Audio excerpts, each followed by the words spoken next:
प्यारे बुज़ुर्गों, माताओं, भाई और बहनों, हम कौन हैं, असलियत में कौन है, किस किस्म की ज़िंदगी हमें जीनी चाहिए, इस धरती पर हम क्या करने के लिए आए हैं, ऐसे सवाल हम सबके अंदर कभी ना कभी ज़रूर उठते हैं। हम अपने आप को देखते हैं, एक इंसानी रूप में देखते हैं।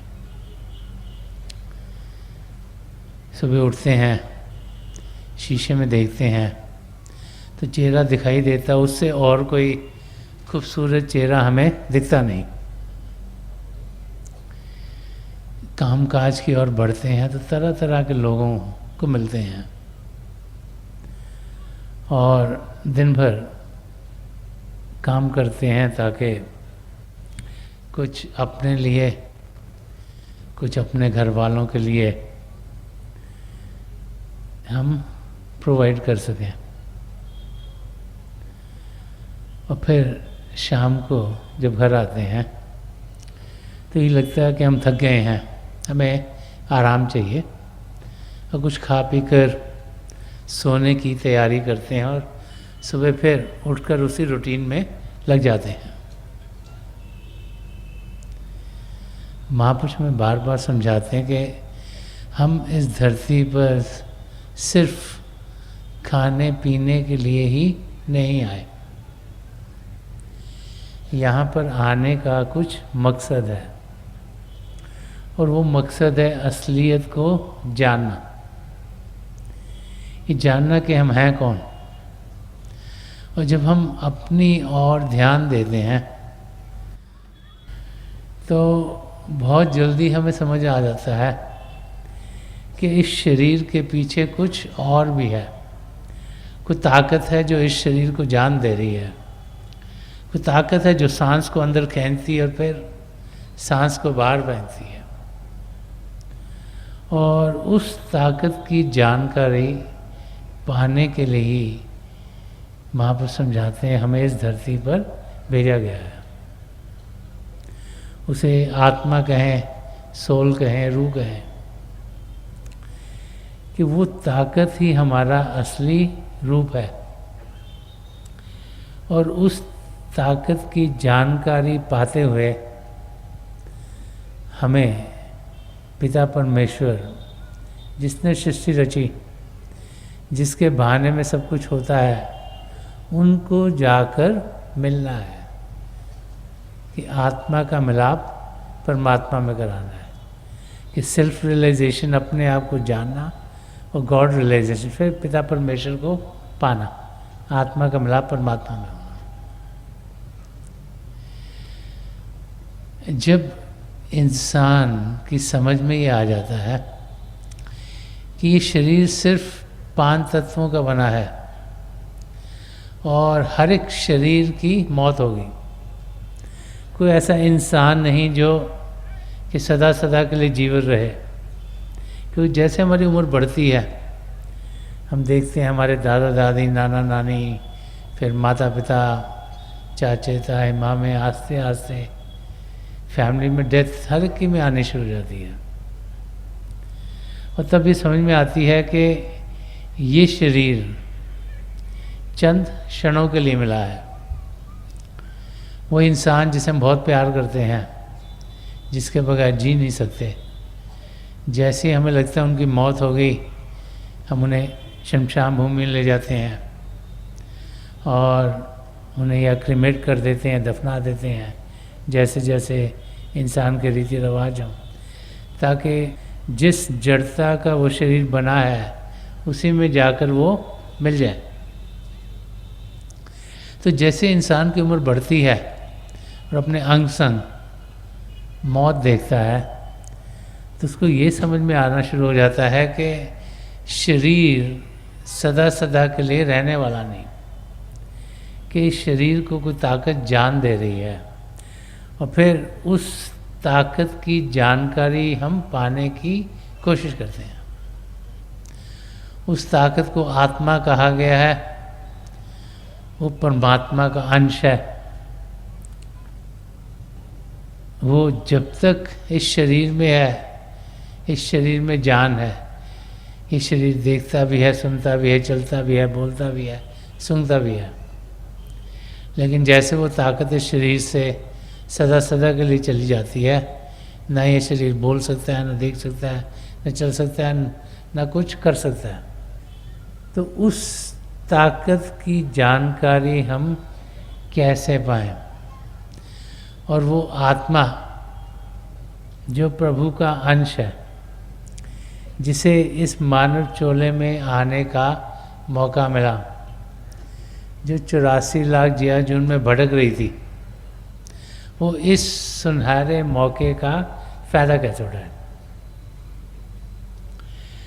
जब हम सृष्टि को समझने की कोशिश करते हैं और पिता परमेश्वर के साथ हमारा क्या रिश्ता नाता है, उसको जानने की कोशिश करते हैं, तो महापुरुष हमें बार बार समझाते हैं, और हर एक धर्म ग्रंथ में यही पाया गया है कि सृष्टि के शुरुआत में प्रभु एक थे,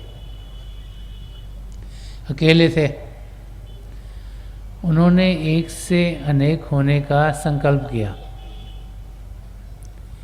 एक हिलोर उठी, उसे शब्द कहें, नाम कहें, होली वर्ड कहें, ज्योति और श्रुति कहें, light and sound of God कहें, जिसके जरिए कई खंड मंडल बने, सचखंड, पार ब्रह्म, ब्रह्मांड, अंड और पिंड।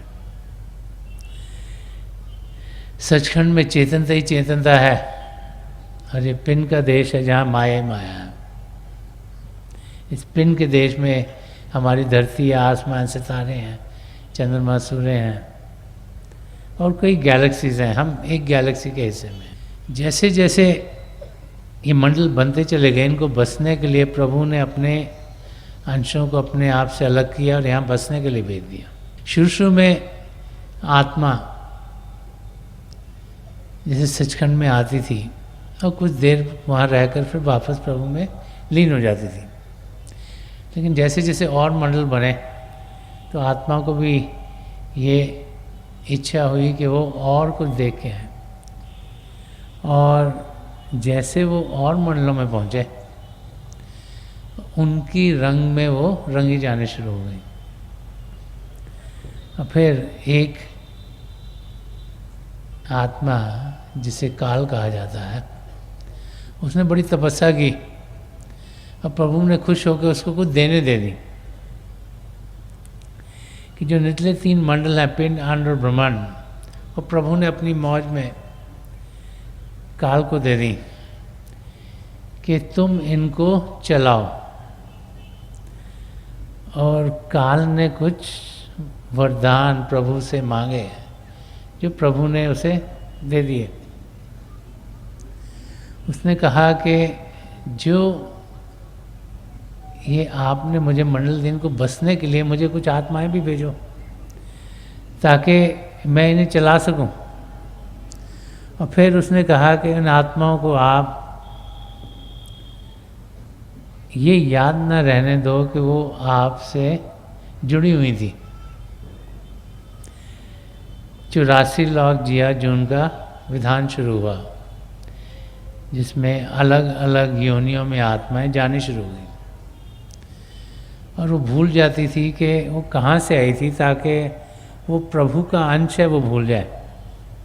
नहीं तो काल को यही लगा अगर आत्मा को मालूम हुआ वो प्रभु का अंश है तो ज़रूर प्रभु से मिलने के लिए वो तड़पेगी। काल ने ये भी एक मांग की कि आप कोई मिरेकल दिखाकर एकदम से आत्मा को वापस नहीं बुलाएंगे। तो प्रभु में कुछ देने काल को दे दी,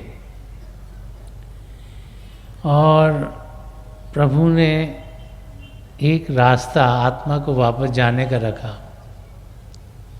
कि सत्संग के ज़रिए, नामदान के ज़रिए आत्माएं वापस प्रभु में लीन हो सकती हैं और उनको सच्चाई की जानकारी मिल सकती है। तो अब हमारी हालत क्या है कि हमारी आत्मा जो प्रभु का अंश है, जो शरीर में आई है, जो सबसे उत्तम चोला, 84 लाख जिया जून में सबसे उत्तम चोला इस मानव चोले को कहा जाता है, कि इसमें प्रभु ने वो सब पदार्थ दिए जो हमें चाहिए अपने आप को जानने के लिए और पिता परमेश्वर को पाने के लिए।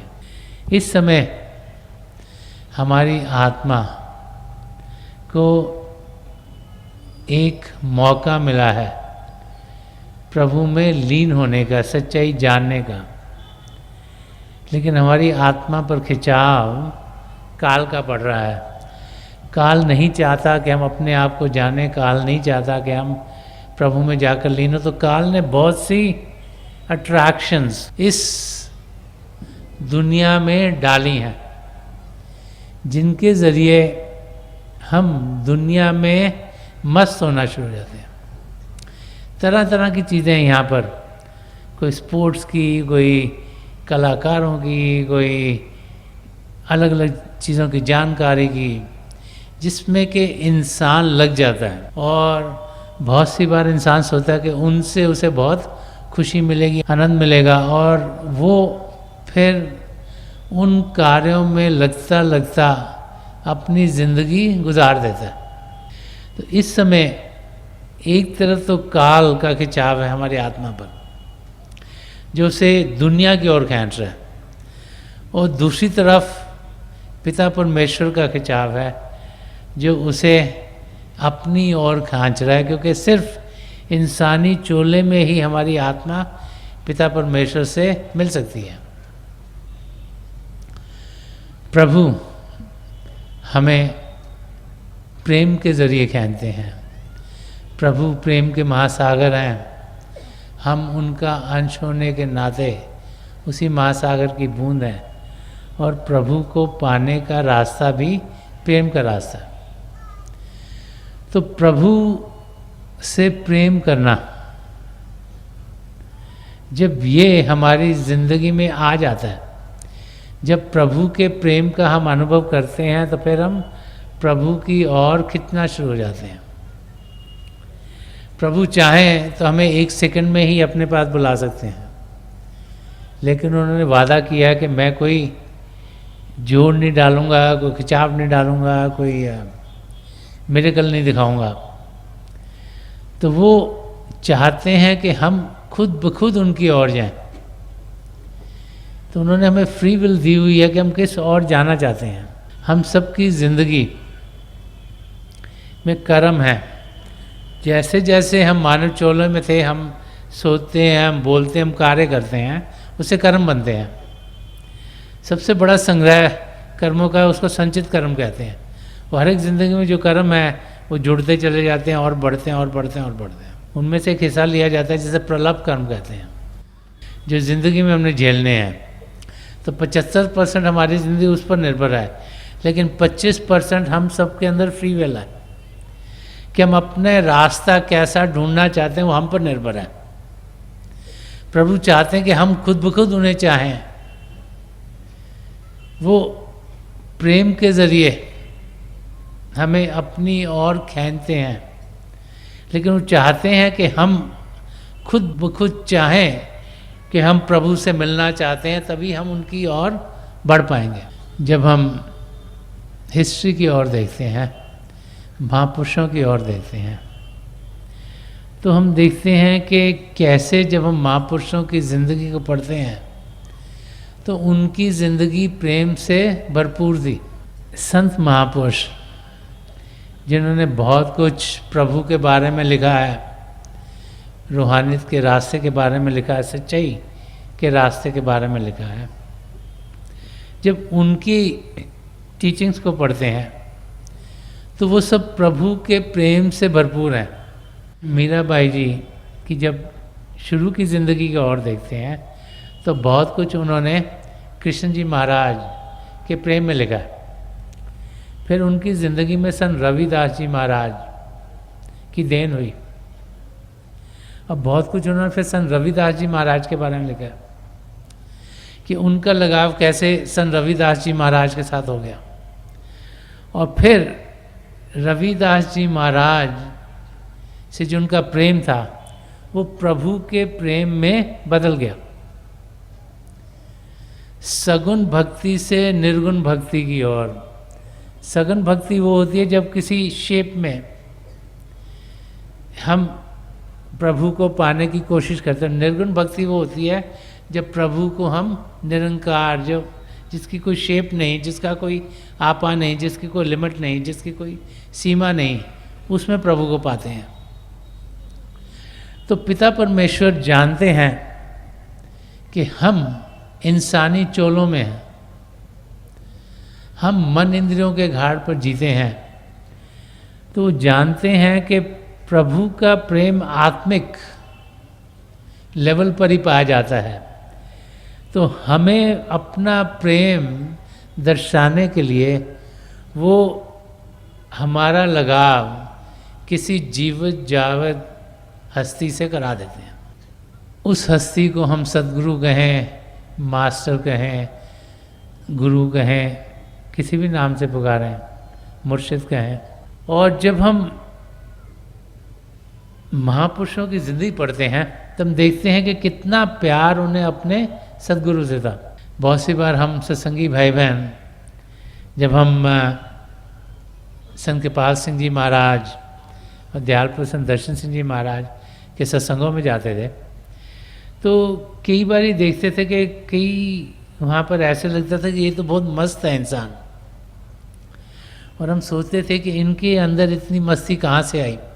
लेकिन जब हम महापुरुषों की ज़िंदगी के बारे में पढ़ते हैं तो ऐसी चीज़ें पढ़ने को मिलती हैं कि हम देखते हैं कि कितना प्रेम वो अपने सद्गुरु से करते थे। यही पहला कदम है प्रभु से प्रेम करने का। हम इंसानी चोले में हैं, हम किसी और इंसान से प्रेम कर सकते हैं, प्रभु को तो हमने देखा नहीं, ना जाना ना पहचाना है, तो सबसे पहले हमारे अंदर प्रेम अपने सद्गुरु के लिए होता है। इसीलिए हम देखते हैं कि कितने भाई बहन भाग भाग कर संत कृपाल सिंह जी महाराज, संत दर्शन सिंह जी महाराज की नज़दीकी चाहते थे। संत दर्शन सिंह जी महाराज तो जब हजूर बाबा सावन सिंह जी महाराज की बातचीत करते थे, जो उनके सद्गुरु थे, तो फरमाया करते थे कि अगर दूर से 2-3 मील से उनकी पगड़ी देख लें तो दिल में ऐसे जैसे हलचल सी होती थी और खुशी से भरपूर हो जाते थे। और वो उनके अपने सद्गुरु की शक्ल के और उनके गाल पर जो एक मोल था उसकी इतनी तारीफ़ करते थे, और लगता था कि कैसे कोई किसी और इंसान की इतनी तारीफ़ कर सकता है। और अगर हिस्ट्री में देखें तो शिष्य अपने गुरु की हर समय तारीफ़ करता है, उनकी शक्ल की, उनके चलने के तरीके की, उनके बातचीत करने के तरीके की, उनके हमको पैट करने के तरीके की, उनकी हर किस्म के तरीके की। एक सच्चा शिष्य अपने गुरु की बहुत तारीफ़ करता है। क्यों? क्योंकि वो उससे बहुत प्रेम करता है, और ये प्रेम है जो कि हर एक चीज़ को खूबसूरत बना देता है। संत दर्शन सिंह जी महाराज ने एक जगह लिखा है, वो फरमाते हैं, मोहब्बत की हर चीज़ हुस्न आफरी है, मोहब्बत की दुनिया सरासर हंसी है।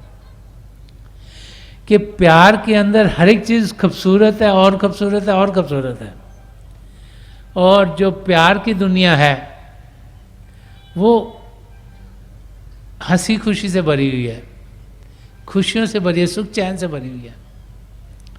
और इसीलिए जब हम प्रेम में होते तो हर एक चीज़ हमें खूबसूरत लगती है। क्यों? क्योंकि एक सच्चा शिष्य अपने सद्गुरु से बहुत प्रेम करता है, और जो सच्चा प्रेम करता है वो अपने सद्गुरु से शुरू में तो उनको शारीरिक रूप में देखता है, लेकिन समय के साथ क्या होता है कि जब हम अपने सद्गुरु को मिलने आते हैं तो उन्हें सत्संग में मिलते हैं, हम सत्संग सुनते हैं, उनका प्यार मिलता है, उनकी नज़दीकी मिलती है, हमें बहुत अच्छा लगता है। लेकिन सत्संग में हज़ारों लोग हैं तो रोज़ रोज़ तो उनको हम मिल नहीं सकते, ना रोज़ उनसे बातचीत हो सकती है, कि भाई वो भी कहीं बाहर टूर पे चले जाते हैं और अपने टाउन में रहते हैं। तो फिर जब हम उन्हें मिल नहीं सकते और हम मिलना चाहते हैं तो दिल में बहुत तड़पन होती है, बहुत तकलीफ़ होती है। ऐसे लगता है कि जैसे दिल में पता नहीं कितनी छुरियाँ किसने चला दी हों। वो तकलीफ़ एक शिष्य सहन नहीं कर पाता, तो उसके पास चारा क्या है? कि वो अपने सदगुरु को अपने अंदर देखे। इसीलिए मेडिटेशन, इसीलिए अभ्यास का रास्ता संबंध में हमें बताया जाता है कि हमारे सदगुरु हमसे दूर नहीं, हमारे अंदर हैं। क्योंकि सदगुरु शरीर नहीं, लेकिन वो प्रभु की ताकत है जो उस शरीर में काम कर रही है, और उस ताकत का अनुभव हम कहीं भी बैठे हम कर सकते हैं। तो पहला स्टेप है अपने सदगुरु से प्यार करना भारी रूप में। दूसरा स्टेप है अपने सदगुरु से प्यार करना अंदरूनी रूप में, आध्यात्मिक रूप में, जो कि जब हम शरीर से ऊपर उठते हैं, आसमान, सितारे, चंद्रमा, सूर्य को पार करके अपने गुरु के नूरी शरीर तक पहुंचते हैं, जो तब होता है जब वो हमें नाम की देन देते हैं। फिर हम अपने अंदर देखते हैं, और जो अंदर में जिसे नूरी स्वरूप कहा गया, वो स्वरूप है जिसमें से रोशनी आ रही है। उसका इतना खिंचाव है, इतना उसका लगाव है कि जब उसके दर्शन होते हैं अंदर में, तो उतनी खुशी हमें मिलती है कि जितनी बाहर भी नहीं मिलती। और फिर जब हम अंदर की दुनिया में उनकी नूरी स्वरूप तक पहुंचते हैं, तो वो हमें अपने साथ अंदर की दुनिया में ले जाते हैं। पिंड से अंड में, अंड से ब्रह्मांड में, ब्रह्मांड से पारब्रह्म में, वहाँ से सचखंड में, और फिर हमारी आत्मा का मिलाप पहले अपने में कराते हैं और फिर प्रभु में लीन हमें करा देते हैं। तो तब जाके हमें प्रभु के प्रेम का अनुभव होता है। असली मायनों में हमारी आत्मा ने प्रभु के प्रेम की जानकारी पानी है, लेकिन उस ऊंचाई तक हम पहुंच नहीं सकते। इस करके हम अपनी ज़िंदगी में सबसे पहले सदगुरु से प्रेम करते हैं, फिर उनका प्रेम हमें अंदर की दुनिया में लेके जाता है, फिर वही प्रेम उनका हमें प्रभु में लीन करा देता है और प्रभु के प्रेम का अनुभव करा देता है। तो ये रास्ता प्रभु के प्रेम का रास्ता, इसीलिए मीरा भाई कह रहे हैं कि मेरे मन हरि सो जोड़े, कि मेरी अटेंशन प्रभु के साथ जुड़ गई। मेरे मन क्या है? अब हमारी आत्मा को काल भी खींच रहा है और प्रभु भी खींच रहे हैं, और प्रभु डिसीजन हम पर छोड़ते हमने किस तरफ जाना है। काल ने क्या करा हुआ है कि बहुत बड़ा जाल फैला हुआ दुनिया की चीज़ों का। हम लोग जब इस दुनिया में आते हैं, पहले तो घर गृहस्थी में मस्त हो जाते हैं, फिर हम सोचते हैं कि हमें कुछ ना कुछ यहाँ करना है, कुछ कमाना है। फिर हम कोई प्रॉपर्टी खरीदता है, कोई ज्वेलरी खरीदता है, कोई कपड़े खरीदता है, कोई घर की चीज़ें खरीदता है। ये दुनिया की चीज़ें खरीद के हम बड़े खुश होते हैं। हम सोचते हैं हमने ये ले लिया, ये ले लिया, हमें खुशी मिलेगी। फिर हम बाल बच्चों के साथ जुड़ना शुरू हो जाते हैं, फिर जहाँ रहते हैं वहाँ के लोगों के साथ जुड़ना शुरू हो जाते हैं। फिर काल ने और अट्रैक्शन बनाई हैं। जो हमारी 5 इंद्रियां हैं, देखने की, सुनने की, सूंघने की, खाने की और स्पर्श की, इनके ज़रिए हमारा ध्यान, जो हमारी आत्मा का बाहरी रूप है, वो बाहर की दुनिया में जा रहा है। तो काल ने क्या किया कि जो आंखों को खूबसूरत लगे वो चीज़ें बनती जा रही हैं। अब अगर आप देखो, एक तो नेचर में कई चीज़ें ब्यूटीफुल हैं, और फिर अलग अलग चीज़ें बनती जाती हैं। हमारा दिल करता है हम यहाँ भी सैर करके आए, उस जगह को भी देखें, उस जगह को भी देखें, हमें अच्छी लग रही है। फिर सुनने के लिए तरह तरह की मधुर संगीत आते रहते हैं। किसी को एक किस्म का संगीत अच्छा लगता है, किसी को दूसरे किस्म का इंस्ट्रूमेंट अच्छा लगता है, किसी को तीसरे किस्म, लेकिन उनके जरिए हम बाहर को कहते हैं। फिर तरह तरह के खाने, जीभ का स्वाद, उसके जरिए भी हमारा ध्यान बाहर को जा रहा है। फिर तरह तरह की सौगंधें, नाक के जरिए जो चीज़ सूंघने में अच्छी लगे उस तरफ हम खींचे चले जाते हैं। और फिर स्पर्श की इंद्री, किसी चीज़ को हाथ लगाते हैं, कोई सॉफ्ट लगती है, हमें अच्छा लगती है, तो उस और इंसान खींचा चल जाता है। तो इन 5 इंद्रियों के जरिए काल हमें बाहर की दुनिया में खींच रहा है। इसके साथ साथ उसने एक और काम करा है। हम सबके अंदर उसने एक अपना हिस्सा डाल दिया जिसको हम मन कहते हैं। अब मन क्या है? वो हमारे अंदर इच्छाएं पैदा करता है। इस चीज़ की इच्छा, फिर इसको हम पूरा करने लग पड़ते हैं। ये पूरी होती है तो एक नई इच्छा शुरू हो जाती है, उसको पूरी करते एक तीसरी इच्छा शुरू हो जाती है, उसको पूरी करते एक चौथी इच्छा शुरू हो जाती है। तो मन के ज़रिए काल हमारे अंदर इच्छाएं पैदा करता है ताकि हम इस दुनिया में लगे रहें, इनकी चीज़ों में लगे रहें और पिता परमेश्वर की ओर कदम ना बढ़ाएं। तो ये काल का खेल है। काल नहीं चाहता कि आत्मा उसके जाल में से निकले, तो उसने बहुत गहरा जाल डाला है जिसमें कि इंद्रियों के जरिए हम दुनिया में खींचे चले जाते हैं, मन के जरिए हम इच्छाओं की ओर भागना शुरू कर देते हैं और फिर मन के जरिए ही हमारे अंदर काल ने काम, क्रोध, लोभ, मोह और अहंकार डाल दिया, जिसे कि 5 चोर कहा जाता है। ये हमें असलियत से दूर रखते हैं और इसीलिए हम 84 लाख जिया जून से छुटकारा नहीं पा सकते, क्योंकि इनके ज़रिए ही हम सोचते हैं, हम बोलते हैं, हम कार्य करते हैं और उसका हमें भुगतान करना पड़ता है। अच्छे बोल, अच्छे सोच, अच्छे कार्य का हमें अच्छा फल मिलता है, फल लेने के लिए भी वापस आना पड़ता है, और बुरे विचार, बुरे बोल, बुरे कार्यों के लिए हमें भुगतान करना पड़ता है, उसके लिए भी वापस आना पड़ता है। तो हम इनके ज़रिए 84 लाख जिया जून से जुड़े हुए हैं। इससे छुटकारा कैसे मिलेगा? प्रेम के ज़रिए। जब तक प्रेम हमारी ज़िंदगी में नहीं होगा तब तक हम अपनी मंजिल तक पहुंचने के लायक नहीं हैं। लैला और मजनू की आप सबने कई कहानियां सुनी होंगी। एक वाक़े में सुनाया जाता है कि पिता परमेश्वर ने चाहा कि मजनू उनसे आकर मिले। तो जब मजनू को मालूम हुआ तो उसने कहा कि अगर पिता परमेश्वर ने मुझे मिलना है तो वो लैला के रूप में है। हम सब चाहते हैं कि जिस रूप से हमें लगाव हो उसमें हमें पिता परमेश्वर मिले।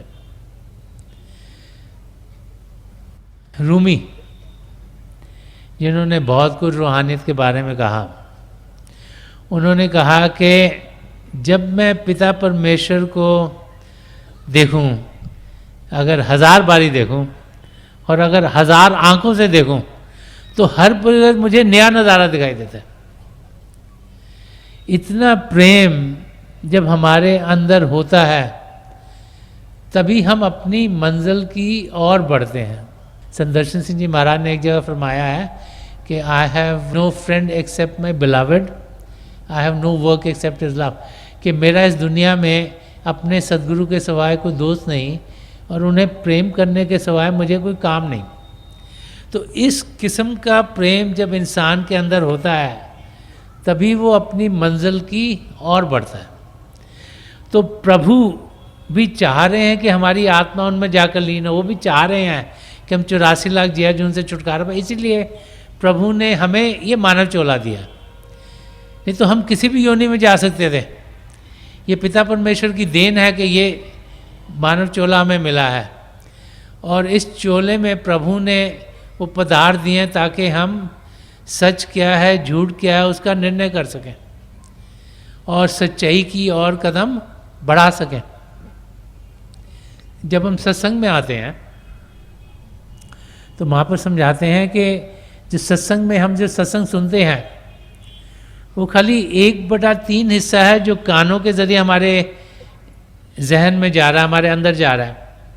जब हम कानों से सुनते हैं तो हमारा मन शांत होता है, मन के सवालों के जवाब मिलते हैं, हमारा ध्यान अच्छाई की ओर जाता है। लेकिन जो 2/3 हिस्सा है वो रेडिएशन का है, वो हमारे सदगुरु की आंखों से जो रूहानी लहरें आ रही हमारी ओर, वो जो मन माया के पर्दे हमारी आत्मा के ऊपर पड़े उन्हें दूर कर देते हैं।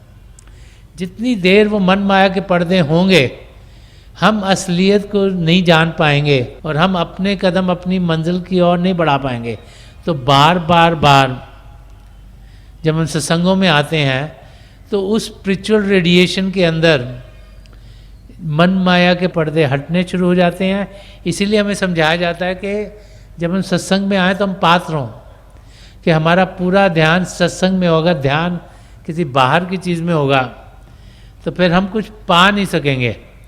हमें कुछ पाने के लिए एक जैसे एम्प्टी कप कहा जाता है अगर प्याला खाली होगा तभी उसमें कुछ जा सकता है, अगर वो भरा होगा तो उसमें और कोई गुंजाइश नहीं किसी चीज़ के जाने की। तो हमें पात्र होकर एक एम्प्टी कप के माफक, एक खाले प्याला के माफक ही अपने सदगुरु के सामने आना चाहिए। पिता परमेश्वर एक समुंदर है।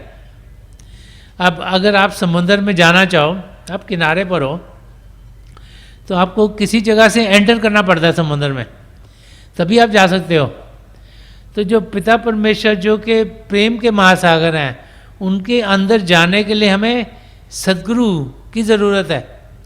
उनके ज़रिए हम प्रभु के प्रेम के महासागर में जा सकते हैं।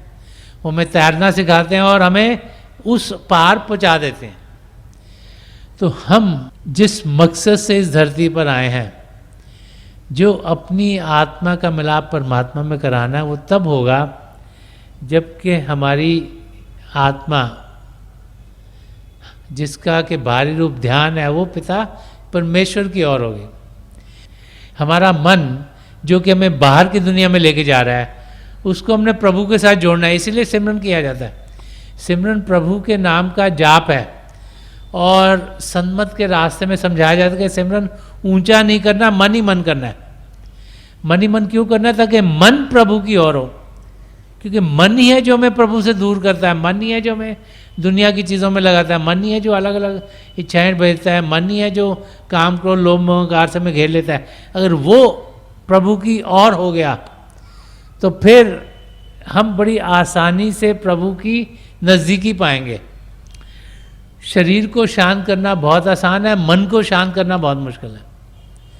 तो नामदान के ज़रिए जब हमें सिमरन करने के लिए कहा जाता है, तो जो लफ्ज़ दिए जाते हैं उनमें हमारे गुरु की तवज्जो होती है, उनकी कमाई का हिस्सा होता है। इसीलिए वो हमारे लिए काम करते हैं, ताकि जब भी हम अभ्यास करने के लिए बैठें, शरीर को शांत करें, तो मन को हम सिमरन के ज़रिए, सिमरन प्रभु के नाम का जाप है, उसके ज़रिए शांत करें। जब शरीर शांत होगा, मन शांत होगा, तो फिर हम देखेंगे कि हमारा ध्यान आसानी से टिकेगा और अंदर की दुनिया में जाने के हम लायक हो जाएंगे। काल तो मन के ज़रिए यही करता रहेगा कि हमारा ध्यान प्रभु से हटाकर दुनिया की ओर करे। लेकिन प्रभु चाहते हैं कि हम उनसे मिलें, तभी ये मानव चोला में दिया गया है। हम इसका पूरा फ़ायदा उठाएं, अपना ध्यान पिता परमेश्वर की ओर करें, शरीर को शांत करें, मन को शांत करें, सत्संग में जाएं ताकि हमारी रुचि पिता परमेश्वर की ओर बनी रहे, भजन अभ्यास करें ताकि अंदर में दुनिया में जाने के हम माहिर हों, डायरी रखें ताकि जो खामियां में वो दूर हों और हम एक सच्चा अच्छा इंसान बने। तो हम देखेंगे कि इसी ज़िंदगी में हम अपने आप को जान लेंगे और पिता परमेश्वर को पा लेंगे।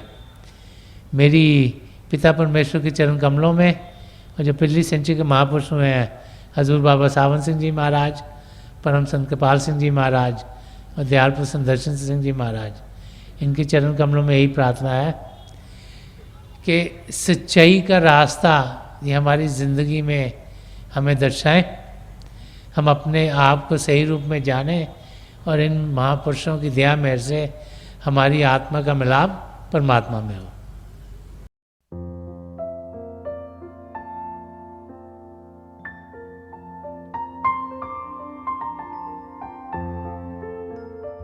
तो थोड़ी देर के लिए हम सब अभ्यास के लिए बैठ जाएं। आप जहाँ भी बैठे हैं आराम से बैठिएगा, अपनी आंखें बंद कर लीजिएगा। ये जो आई बॉल्स आँखों के डरने सीधे सामने फोकस हो, जैसे हार्ट से सामने आप फोकस हो। आंखें बंद करते ही वो भाई बहन जिन्हें नाम की देन मिली आप सिमरन कीजिएगा।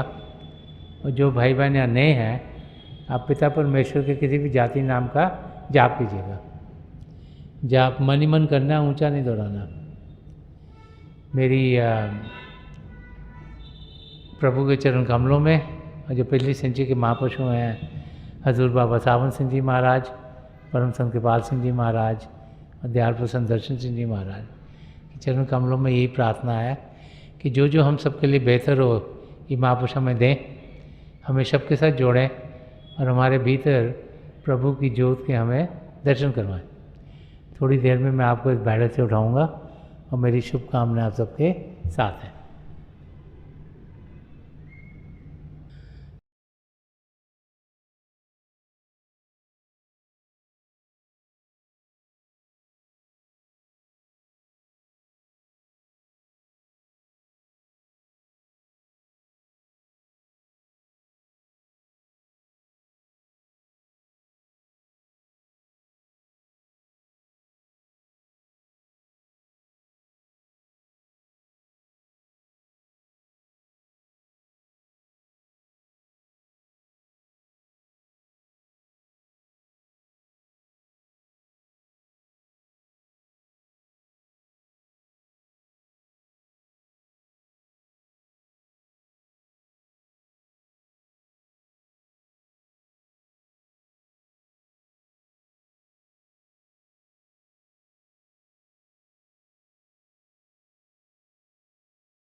छोड़ दीजिए जी, प्लीज लीव ऑफ।